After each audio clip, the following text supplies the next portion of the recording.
My name is Raina and I am the Teacher Development Manager for Macmillan Education for the International Curriculum. And today we have Pat Dower with us, who you will be able to see. I'm sort of hiding in the background. So Pat Dower is one of our authors for our new Max Science series called Max Science Primary, Discovering Through Inquiry.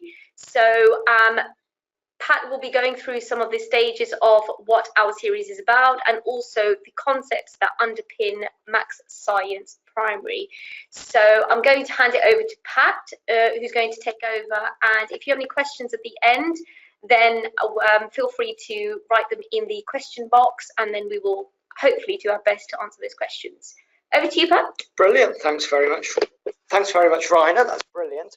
And thank you to all of you watching this afternoon, this morning, whatever time it is for you. I'm really, really happy to be able to talk to you about this wonderful new resource. Now, let's get straight into sort of something that's really important here, and this is about great science and inspiring young kids. I mean, that's why I came into teaching in the first place, and the resource is definitely about that, but also it's doing something else in parallel as well, because you'll all have different types of teaching styles, different situations in your school, and part of the thinking behind this resource is helping you to develop your teaching styles, make them broader still, make them best suited to the modern learner and to help them for their futures. So I'll just click on to the next slide. So what we'll be doing in this session over the next 45 minutes before we pause for questions, we'll introduce the resource and the approaches, and then we'll look at what actually underpins Max Science. So these are the core concepts upon which it's built, and then we'll actually look in more detail at the resource itself and how it delivers what we promise. Okay, so just sort of a picture really to see where it sits. So if many schools across the world have a curriculum based on the Cambridge International Curriculum, for good reason, because it's a pretty good encapsulation of what great science is about.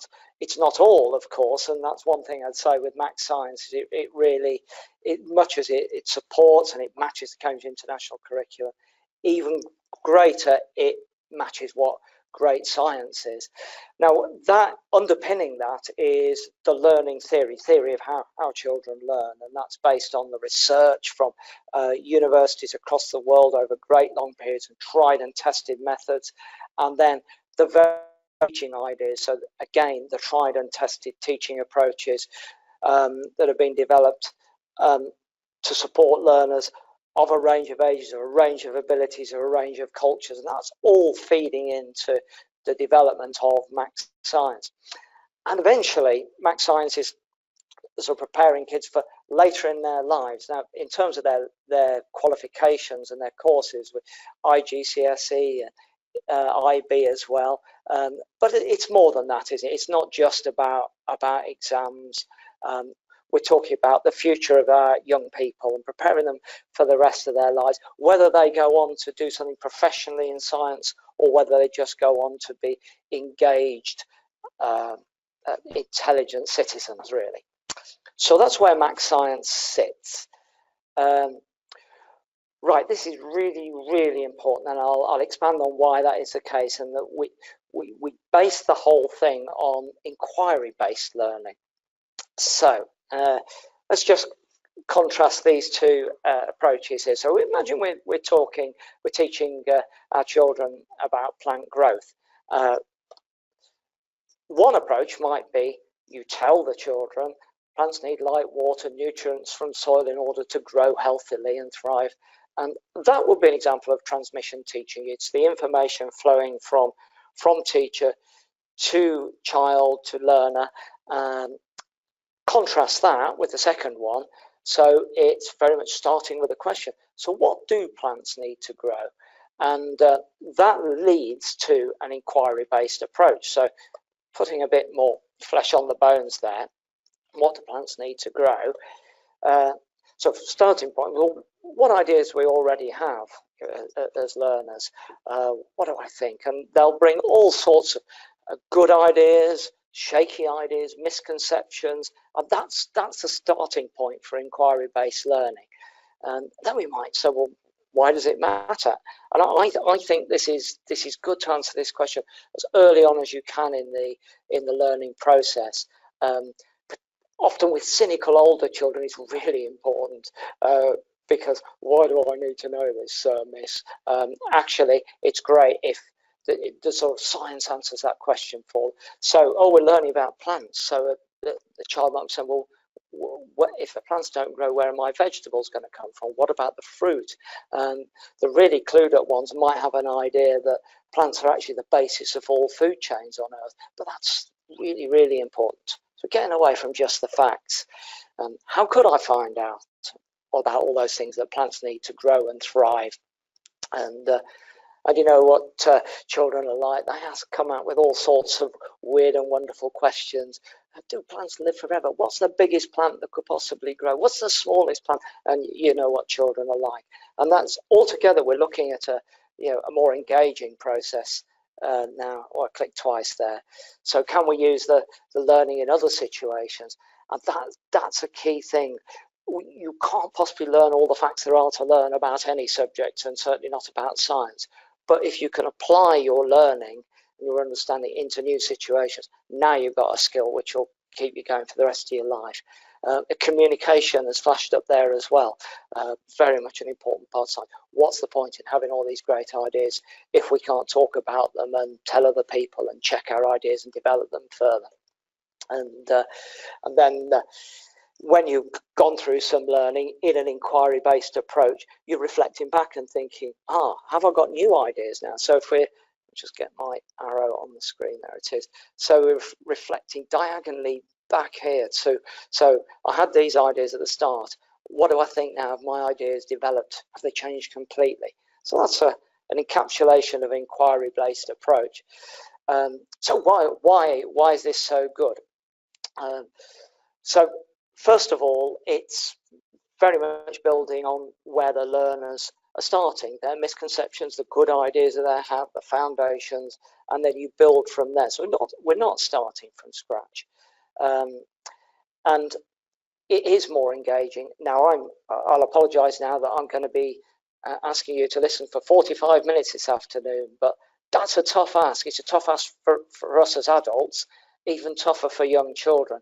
So the whole inquiry-based process is engaging them a lot more. And I'm always reminded of the old Chinese proverb of I hear and I forget, I see and I remember, I do and I understand.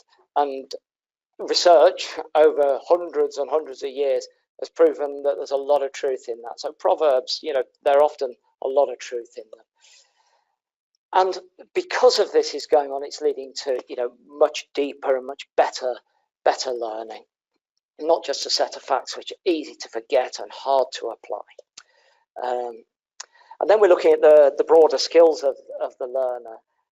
If they have brought up to the inquiry-based approach, they're going to be more adaptable, resilient, multi-skilled. And again, we keep coming back to, we're preparing them for the big wide world, not just to pass an exam in science. And in collaboration, the world works on collaboration. So even children who are not going to become brilliant scientists, they can become great collaborators. And science is a fantastic vehicle for that. Over many generations of great scientists, we hear them up in their name, up in lights. What we don't hear about is the collaboration and the ideas that they exchange with their peers and other people, that very few spend long times working in complete isolation. So all of that is fitting towards what we call the social constructivist approach to learning. So this is where you're helping learners to construct their understanding of the world, to construct their understanding of scientific ideas. And the social side, that is the communication, the bouncing ideas back and forth. And that's really at the basis of inquiry-based learning. And there's another important point there, the one up from the bottom, the learners having permission to change their minds, unlike politicians. But learners will, it's a very healthy process. And I think through history of science, there's examples where we were slow as societies and culture to change our minds. We hung on to our old ideas desperately before we just couldn't, they just wouldn't stand up any longer. But it's good to be flexible in your thinking and just look at the evidence, and we'll come back, hold that idea, because we'll come back to that as well. So, two classroom situations here. So on the right we have a teacher, looks to be going well. She's got the class attention. They all looking at their books or at her, and yeah, she looks like a decent teacher to me. What she's doing, I would suggest in that picture, it's a transmission style of teaching where the learning is passing from her to the facts, the information passing from her to the children. So what we would say was she could be an even better teacher if she can use inquiry-based approaches as well as that. And what you've got on the right, on the left-hand side, is we talk, the teacher listens. So it's very much more children-centered. So this would be more fitting with the social constructivist approach to learning, and has all those plus points that I was talking about earlier.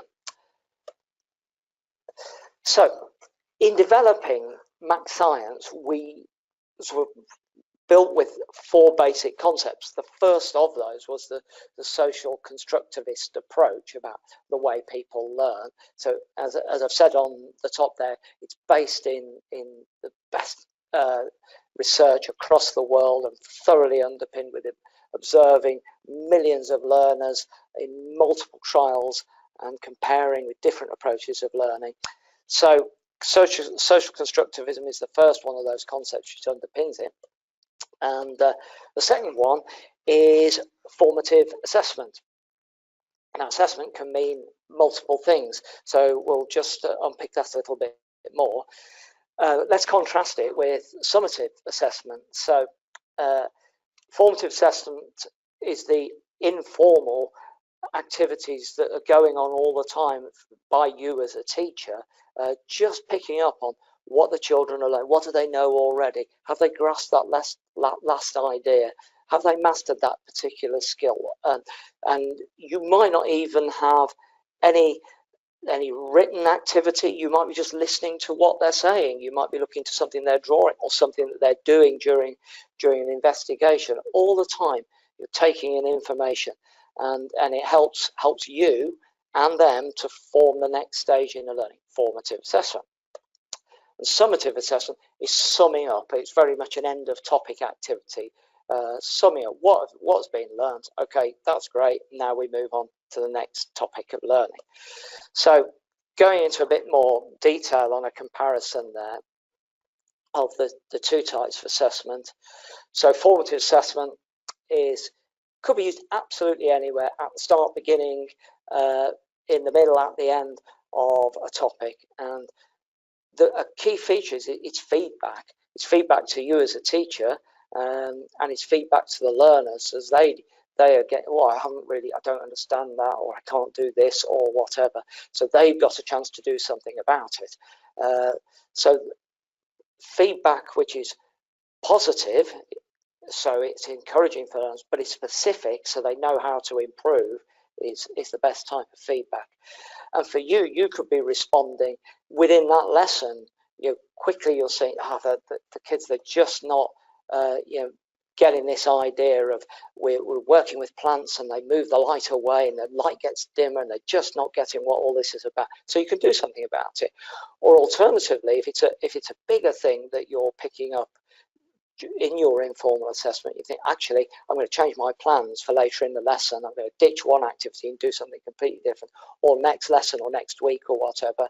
Yeah, I'm going to have to do something rather different because they've mastered all this. I can move on really quickly, or they're struggling with this. I'm going to change it so as they get it before we move on. So it's really, really powerful. Yes, I mentioned the many different methods. So looking at drawings, listening to the learners, watching during activities, all information that you can get an idea of how well they're learning. Are they getting it? It's interactive, so you could listen to a group of children discussing a scientific idea, and you can charge in there with an idea. Well, what happened if we speeded it up? What happened if we did that differently? And that again can expose any misconceptions, or they can show you they really have got it. It's open-ended in that way. And when you actually look at the data around formative assessment and the impact on learning, it's hugely persuasive. There's a series of publications from called the Black Box, and the Black Box goes into formative assessment and it measures the impact on learning. And very often you're looking at half to a full grade in terms of improvement when formative assessment is used properly effectively with learners, and that can be in quite a short period of time that you can get that sort of grade increase. I know we're really talking about learning science, but the grade gives you a measure, so it's very, very powerful. So the Black Box series of publications from Dillon and White, very, very powerful. And summative assessment, so it tends to be an end of topic, and it's usually a mark or a grade at the end of it. You've got a B for that, or you've got 10 out of 10, well done, or whatever it is. And often the purpose of that is so the marks are recorded and passed on for the head teacher, for the parents. And I'm not saying it's not useful, but it is relatively inflexible, because once you've done the end of unit test, you're ready to move on, really. And so it's hot. If there's lots of weaknesses shown in the children's learning, you'd think, what am I going to do? Am I going to delay the start and go over some stuff that they should have got, or I'm going to plan it in later in the year? So it's a bit more tricky than that more on the hoof assessment. And it's usually a formal test with learners working alone, so very different to the formative assessment. So the third concept that underpins the development of maths science is cognitive acceleration. Now, this is very much about the thinking that's going on rather than the doing. So you might hear the expression hands-on or minds-on. So cognitive acceleration, the hands might be on, but the mind's definitely on. So we're perhaps talking about higher level activities, so not necessarily routine, repetitive activities that the children can do without really engaging their brains greatly. We're trying to move it on to a higher level with that, and the two pictures sum that up. The child on the right looks to be working hard, maybe copying some information or answering some questions. Not saying that you would never answer any questions, of course, written down, but you would. But it's trying to communicate the difference to the girl on the left, with who's having that bright idea, that realization, that light bulb moment. Oh, I get it now, and that's sort of central to cognitive acceleration. So to achieve cognitive acceleration, it's very, very sharply focused on a particular skill or a particular idea. A force is something that can cause movement or can cause a change in the way something is, something like that. And it's not just me simply saying that or you simply saying it. It's very much around exploring and discussing and challenges. The next point talks about scaffolding. So the point of scaffolding is to help the learners over the little road bumps that would exist along the way in their learning.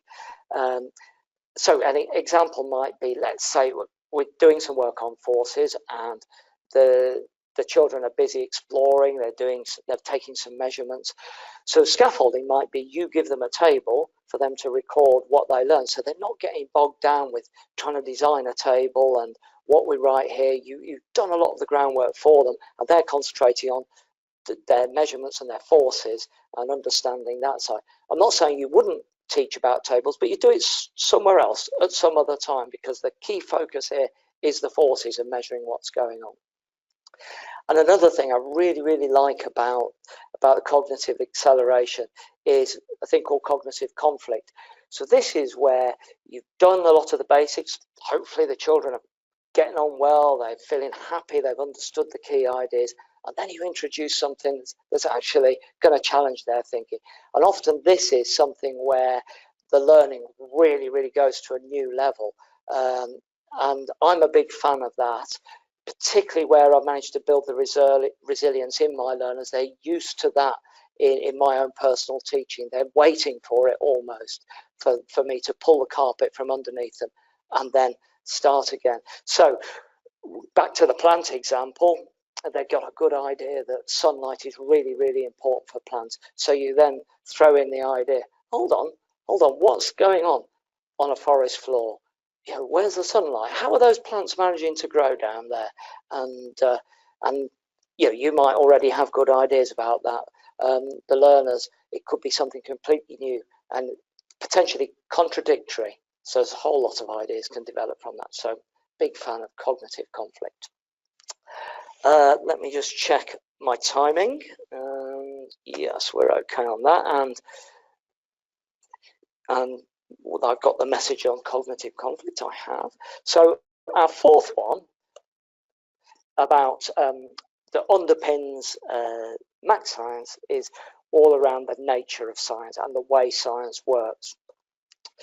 So this is very much getting around what many people would traditionally see science as, and that as a body of knowledge. There is knowledge there, there's an understanding of the world, but it's very much a way of working as well. And for many learners, that can be the most valuable thing that they'll take away. The scientific understanding is based on some big ideas, a collection of key ideas, which are like the foundations of learning of science. And another thing to say with any scientific explanation of the world is it's just the best current view that we have. And if you look through history, our understanding of the world has changed dramatically over time. And who's to say? Well, I can almost guarantee it's going to change, keep on changing at an incredible rate as we get new ideas, new ways of investigating things, new ways of interpreting things. So it's just what we have currently. I think science is not this ultimate authority, but the scientific method probably is. So I mentioned the big ideas. So you'll recognize some of these. There's different versions of the big ideas, but you'll see ideas in that slide there from chemistry, sort of the particles and the way they behave and interact and join up and separate. And then we've got ideas like energy, which run throughout all of sciences. Then climate would be chemistry, and then we've got ones that are very much in physics and biology, and they are drawn from but not an exact copy, from the big ideas of science education from Win Harlan. And I put a link on there on the PowerPoint, which you'll get afterwards. You'll be able to access it. And I do commend Win Harlan's work to you. Whether you're a really experienced scientist with a very strong academic background, or it's not your main area, it's still really useful to engage with those big ideas. When you look at Win Harlan's work, you'll see two documents. The one I mentioned there is the most recent one, working with the big ideas. And the big ideas he talks about are arranged slightly differently from what I've put on the slide, simply just for space. So go to Win Harlan's work rather than use those exactly as I've written them there. Okay. Now, so those are the big ideas about the science context and concept. Now, the scientific process is the other absolute key aspect of what science is about. So hopefully on that screen, my laptop that I'm actually working in tandem has just died, but that doesn't matter. So if you look at the screen there, you'll see aspects of the scientific process, which I hope you'll recognise there: gathering data in theory, making predictions, confirming theory, gathering evidence, all sorts of things going there. So a little task for you: how would you link those together into a sort of a process or series of processes? if you start with the one at the top left, so you've observed something happening in the real world, in the natural world, and you're going to suggest sort of how this might be working, what is going on there. So I'll give you 30 seconds to think that one through, and then we'll have a look at some possible links. And while you're doing that, I'll try and wake my computer up on the other laptop.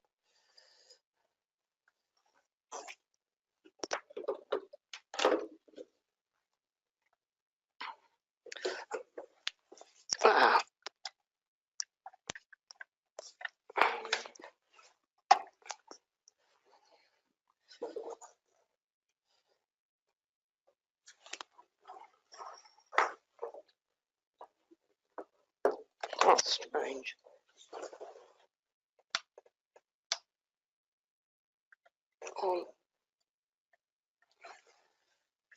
Not to worry.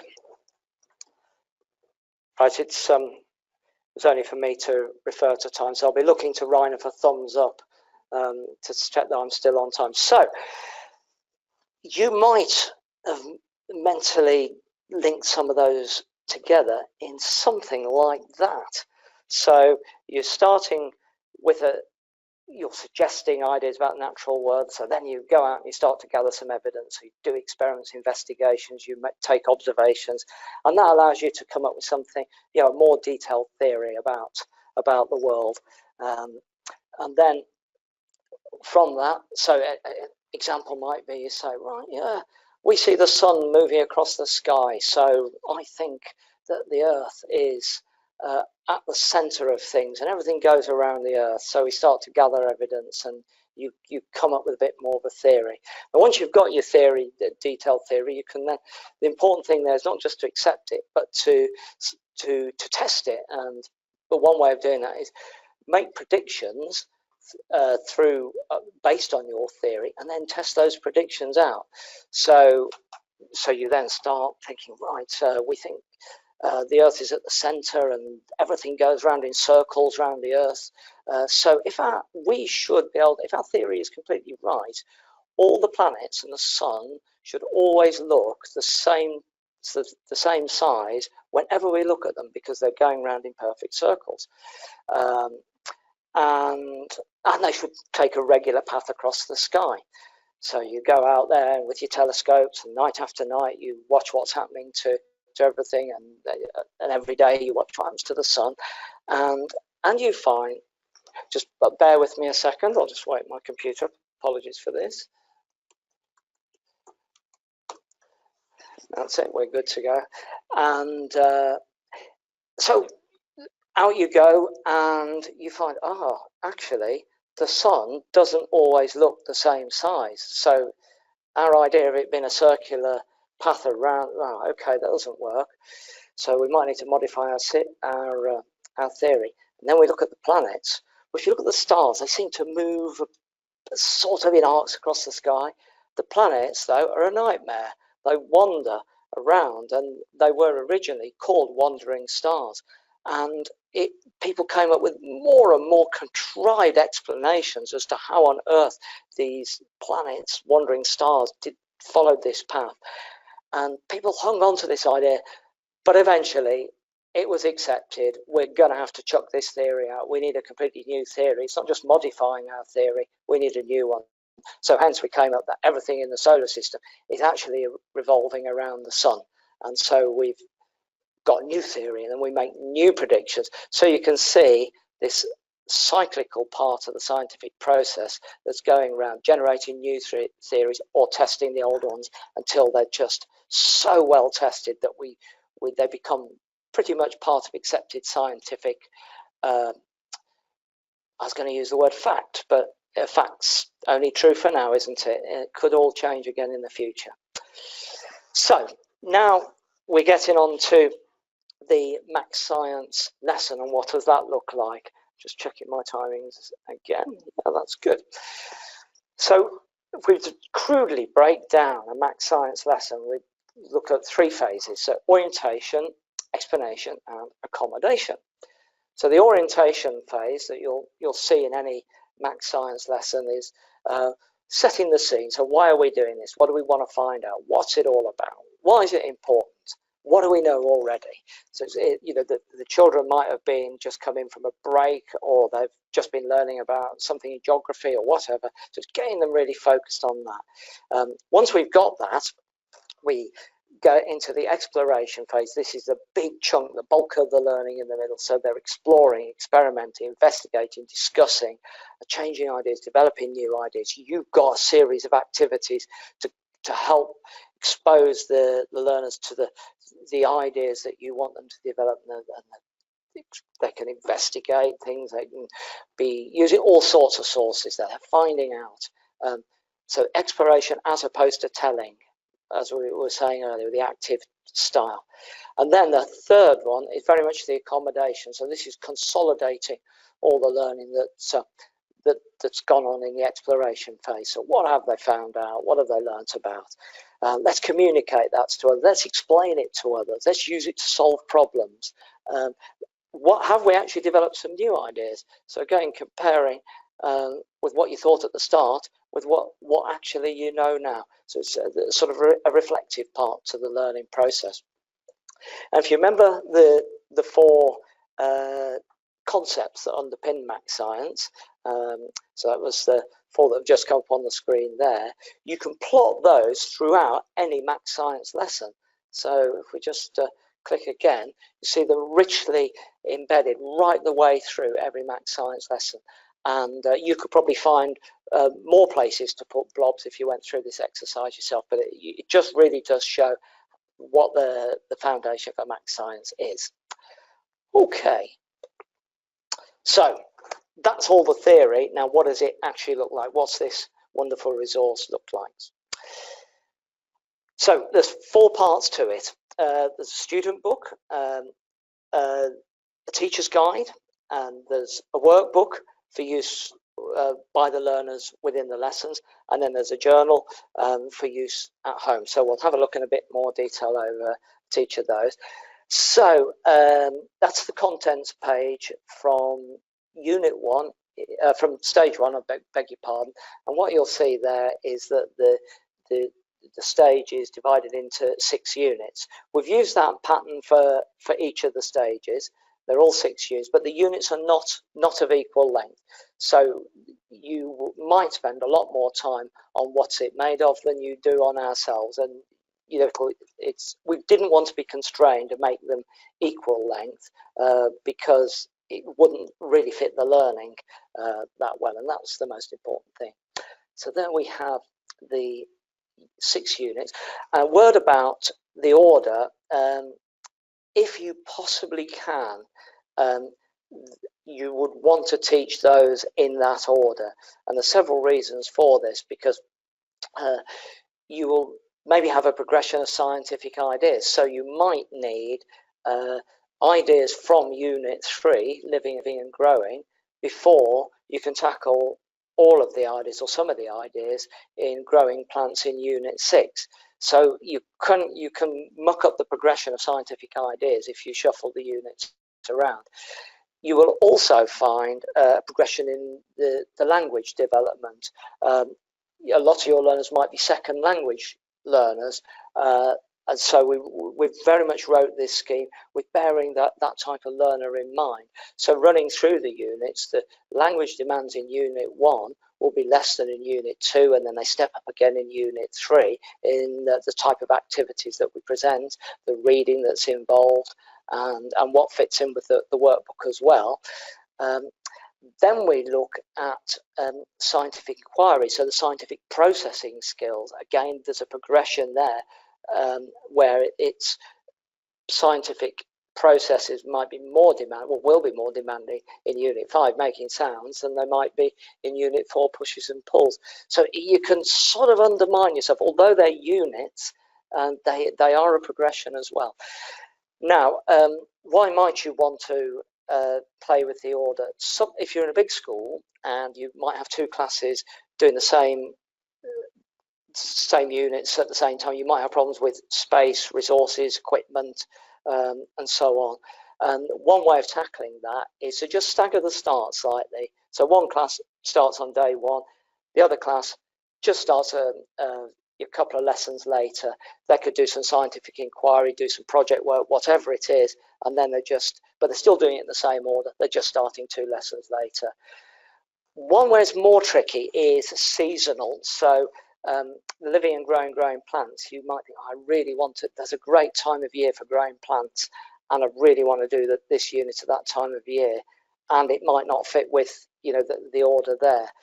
And that is tricky.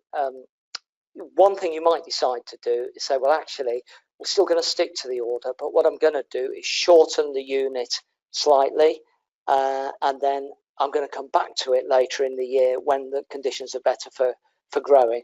Or you might say, actually, conditions at the start of the year are great for growing, so we're going to start off with some project and investigation work, and we're going to come back to it and do the bulk of the unit later on in the year, and do it in order. And coming back to things is no bad thing. The more you can revisit an idea, that sort of helps with the constructivist approach, and it helps with the children's learning.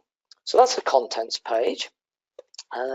So flick over, and this is start of a unit. So here we have the contents of the unit that you can hopefully see in the box there, and you can see keywords that they'll meet throughout the unit. So that's helpful to them. It's also a nice hint for you, because the key scientific words, so you want to use those as much as possible, introduce them in a systematic way, use pictures alongside the words, practice using them in context in sentences and playing with them, different forms of the word where it's a verb and so on. And then down the bottom we have an activity, and if you remember back to the activation stage, so this would be very much about the activation, getting the kids, orientation, getting the kids focused onto the ideas, starting them thinking, discussing, thinking about what they already know and what questions they might have. So then we move on. So at the top we've got an example of some of the information. So there is information in the Math Science series. It's not a huge textbook of just information. It's supposed to be a learning experience, and part of that is the key information, kept as brief as possible, kept low reading demand, but the learners, you know, will need support with that in some cases, in many cases. What else we've got there? A picture to illustrate the learning as well. Extension activities. Now, this is very much, you know, for you to decide what's appropriate for the children and when. Take the learning a bit further, challenge them a bit more. So they won't all do that. They won't all get onto that. We have a hint there. So that's an example of the scaffolding. So remember I talked about these little road bumps in the learning as they're going along. If we can ease them over a road bump, in this case it's talking about friction to help them with another science idea, they can get to the nub of the learning a bit quicker, so cognitive acceleration.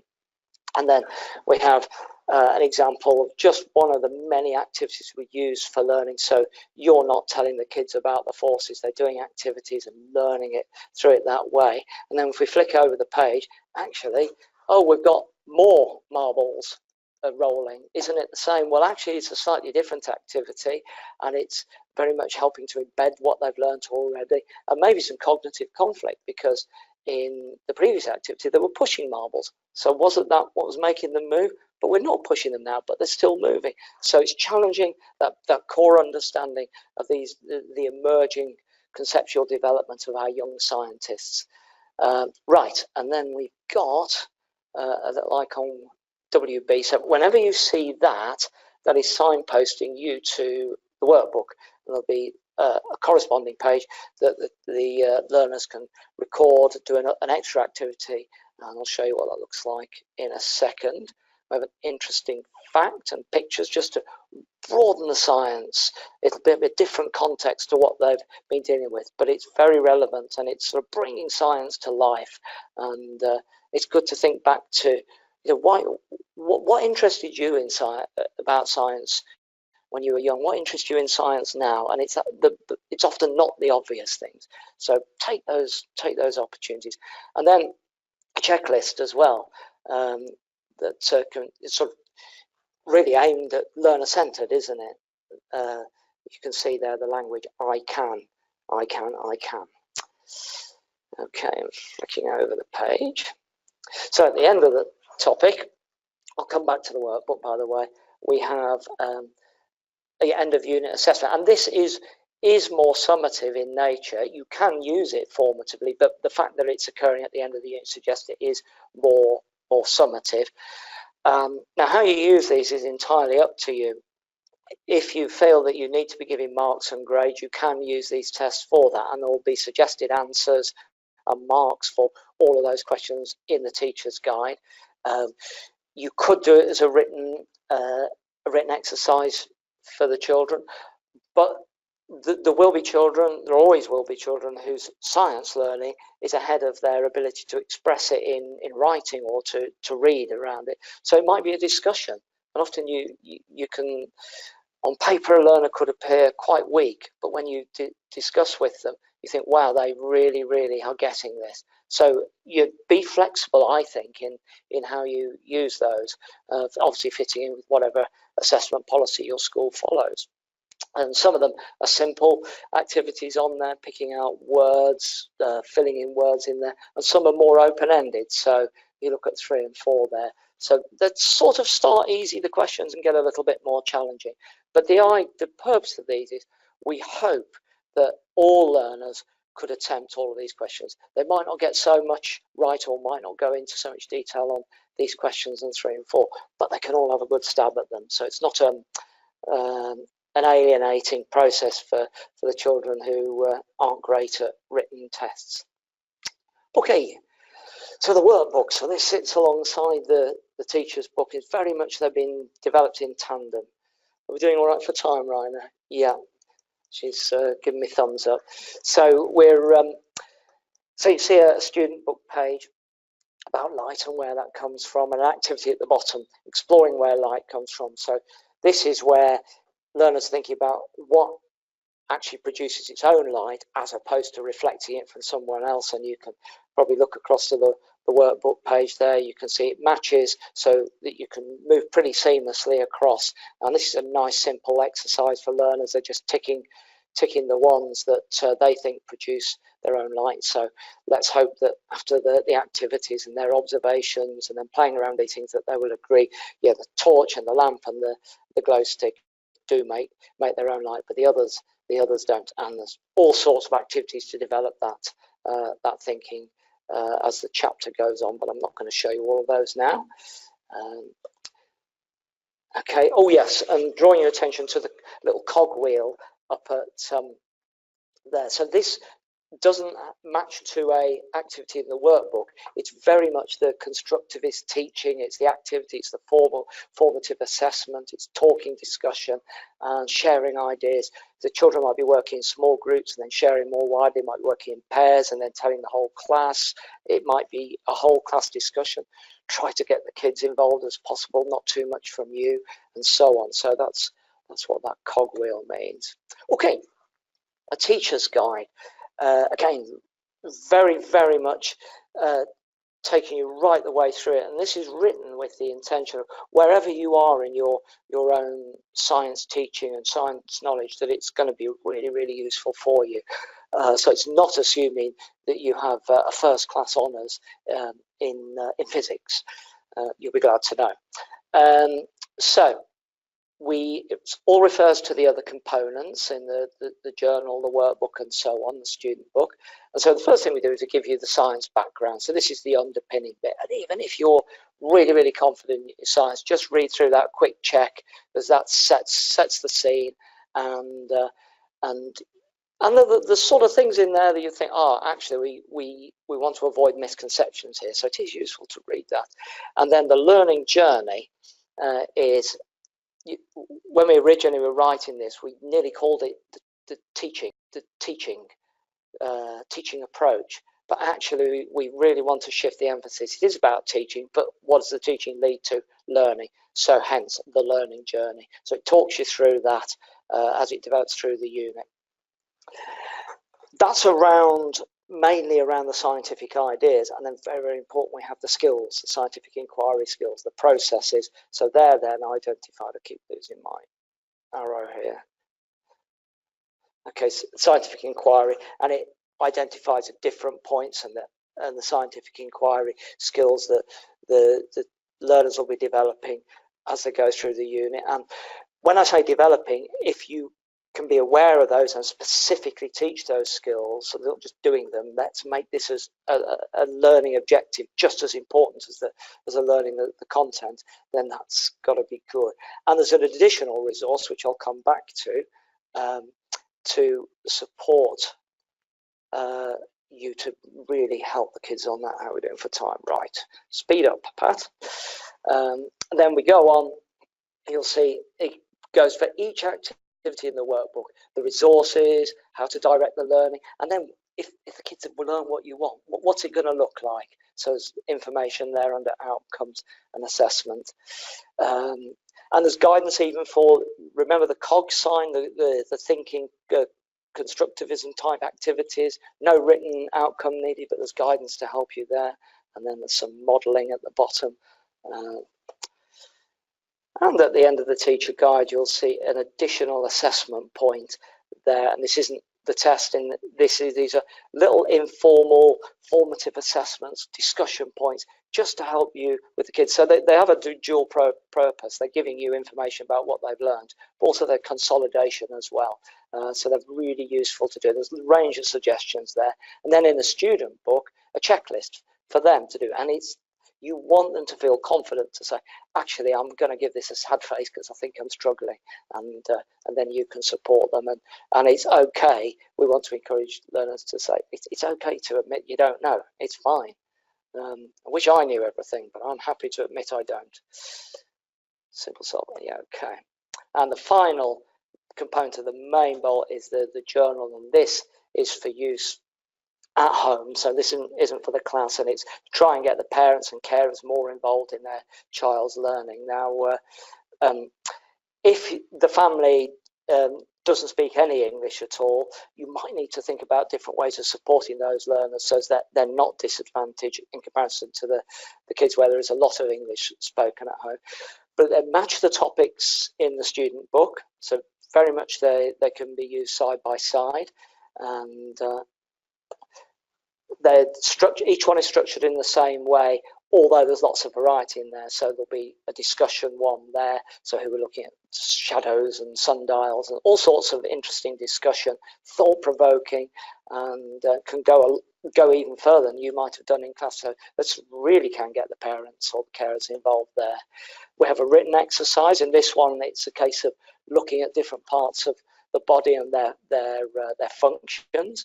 So not much writing there, but lots of thinking. Then we have something specifically on language.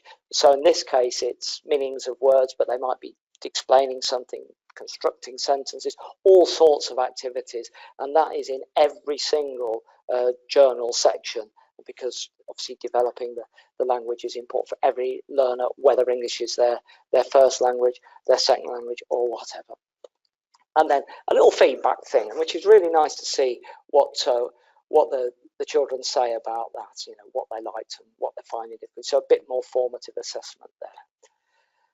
And the final part of it is this wonderful extra resource, digital resource for supporting scientific inquiry skills. Now, the table there is actually from the maths skills, so the science one will look similar but slightly different.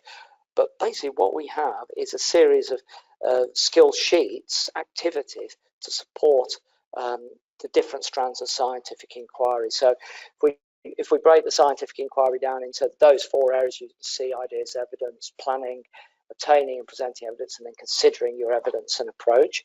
And what we've done is broken those down into 3-year milestones. So where do we want the learners to be at the end of stage 3 and at the end of stage 6? So you can always see where you're going. And then we have a series of sheets to support in those skills there. So there's 3 for every unit throughout stages 1 to 6. They're set in the context of the learning, but they take it further. They go into new contexts. So if they can apply a skill in a variety of contexts, they've got it. And you use them when you want. There's no compulsion to use these, but this type of resource is really, really popular because teachers do welcome the support for that. Even when they're really confident on the scientific content, the skills extra support is really welcome. So I just said I'd just give you an idea of how it's broken down. Just pick one. Planning investigative work. So in stages 1 to 3, simply 3. So they've got to be able to ask scientific questions. So there's questions which are a bit less scientific and hard to investigate. So we take the learners through that in a series of sheets that dotted throughout the 3 years. Making and communicating predictions. So what's the difference between a guess and a prediction, and then build from there, and then starting to plan fair tests. And skill sheet might look something like this. There'll be visual, there'll be lots of things for them to do, and there'll be teachers' notes, and they do follow a progression. So the skill sheets that you'll meet in unit 1 of stage 1 will take the basic skill, and you might meet that skill again in unit 3 that's going to build from what they've done in unit 1, so hence keeping the units in order. So what we've done then, Max Science, it's a full science course, so it covers the Cambridge International Primary Curriculum, but it's about producing great scientists and kids that are inspired. Very much with second language learners in mind, and it's based on really, really sound research and practice and more research and testing of the best scientific teaching ideas. InquiryDriven. It's got the full suite of resources that I've gone through, and the additional digital resource purely for scientific inquiry. So hopefully I can tick all of those. Introduced it, the resource and approaches. I've said what underpins it, the 4 concepts, and then we've gone through the resource and had a snapshot of all the different parts to say how it delivers all of those. So that is you to ask questions. I'm going to ask Ryan to come back in and help me with the questions. So over to you, Ryan, if you want to manage this, and I'll just answer the questions. Firstly, thank you very much, Pat. It's a pleasure. Pat delivered a wonderful session this morning, so it's really nice that we've managed to have Pat deliver a second session today. So we had some questions from the webinar we did this morning, so I thought I would just pick a few of those and ask Pat to answer those questions, because they may be similar questions to what you may want to know as well. While Pat is answering those questions, feel free to write some questions in the question box as we go along. Yes, please do. Yeah. So we've got a few minutes for that as well, so feel free to do that in the meantime. So I'll start with the first question that we got this morning. So it says, what is the difference between investigation and inquiry-based learning? Thank you, Rainer. So investigation would be one aspect of inquiry-based learning. So in investigation, we might be going outside and observing some things. We might be doing a fair test. We might be looking at some animals and classifying them. All sorts of investigation work. But inquiry-based learning is the whole learning is around questions and around trying to answer those questions. So it's altogether a bigger process, of which investigation is an important part. Great, fantastic. Also, so what is the most unique thing about Max Science as a series? Yeah, I found this difficult because I just wanted to say everything's great about it. So it's asking to pick one. And I think that the thing I would say is that it's so broad that it would cover what we're trying to do is prepare our learners for the 21st century and beyond in a world that is changing really fast. And Max Science is just a brilliant structure to give the kids the tools that they need and the learning that they need to move forward into whatever they're going to do in science and what they're going to do as citizens in the future. Does Max Science cover only the Cambridge primary curriculum or other curriculums too? Right, so that sort of does link back to what we were saying earlier. You know, it certainly does cover Cambridge, and that was a big part of our starting positions for that. But it's about the whole of science. So hence we use the big ideas in science from Win Harlan, which are internationally accepted as sort of the key building blocks there. So, and just about every science curriculum worth its salt across the world will be based on the big ideas, maybe not in that exact form, but pretty much that exact form. And And also, it's not just about the scientific content of the idea, it's the scientific process that we did, you know, the slide with all the arrows there. And as I said, I can't emphasize it strongly enough. Kids might come out with good knowledge of some ideas and concepts in science, but not so good in others. But if they've got the idea of the scientific process and to be critical thinkers, then that's so valuable. Great, fantastic. How many periods per week are recommended to cover the topics thoroughly? Yeah, we're aware that the amount of time for science varies hugely from school to school and country to country. So we sort of hesitate to give that. I mean, a rough guide would be 3 hours a week, but that is only a rough guide. What if you find yourself really squeezed for time? It's tempting to think, oh, I've got to get through all of this stuff, and you start missing out some of the practical activities, and you could almost revert to a bit of a transmission style of teaching just to get through the stuff, and that's not what's intended. If you find yourself like that, then you're thinking, actually, we're going to have to fight here to get a bit more time for science, or to find other ways to keep that inquiry-based learning and not resort to transmission style teaching. Yeah. We can answer this one and this one as well. So, is the approach Macmillan want to deliver effective and suitable for millennial type of students? Yeah, that's a really good question. So again, the scientific process is very, very important. What we have done in Max Science is we're not dictating different online resources, or that children will use their phones, or they will have iPads in every lesson, because the circumstances vary from school to school. So we really, it is suitable, but also we hope that the teachers will use the facilities that are available to them to complement what's in Max Science, or Max Science can really be the structure onto which you can use a whole range of learning styles that will be appropriate to the 21st century. Great, thank you. Just see if there's any questions on here.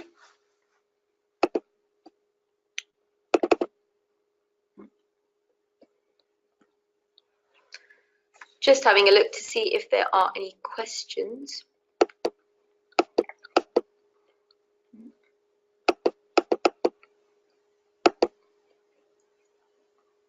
Well, Ryan's looking at that. There was one question this morning I remember about learners who maybe got special needs and how Max Science supports them. And yes, we did write it very much with all learners in mind. Those learners that are having difficult reading and writing difficulty, or they're having more problem solving concepts, they will need a bit more support. But the idea of Max Science is they can access and participate in and learn from just about everything that is there. They might not do the extension questions, and they might need more support with some of the workbook activities, but they can participate fully in all this. Where it's a hearing difficulty, or they're partially sighted, then there's obviously going to need to be more special provision there. I'm not sure if Chester just asked a question, but he said, how much for the painting in the background? Well, it's priceless, Chester. I'm afraid we can't sell our wonderful Macmillan / Springer Nature items, but nice try. It's nice. I wouldn't mind it myself. I don't think Ryan will let me take it home. No. But you're more than welcome to come to London and view the painting in person. I'm not sure if there's any more questions. But if you do have any further questions, feel free to email me. You do have some of our internal team have my email address, and others, when you were given the invite to the webinar, it's also available and here as well. Yeah, I don't think I've got anything else to say. I haven't seen any more questions. Apologies if a question has sort of scrolled up and I've missed it. I think we've answered them all, and yeah, I hope that's been useful. And please don't hesitate to get back to Ryan with any questions at all, and whatever needs to be directed to me, I'm sure she'll pass those on. And good luck, and thank you very much for your time. Thank you, Pat, for a wonderful session. And as I said, do get in contact if you have any questions, if you'd like some samples as well. And hopefully, once our series is published, in the coming months, then it will be available for you to view as well. So thank you for your time, really appreciate it. Thank you, Pat, and hopefully see some of you very soon in our next webinar. Thank you. Goodbye. Bye.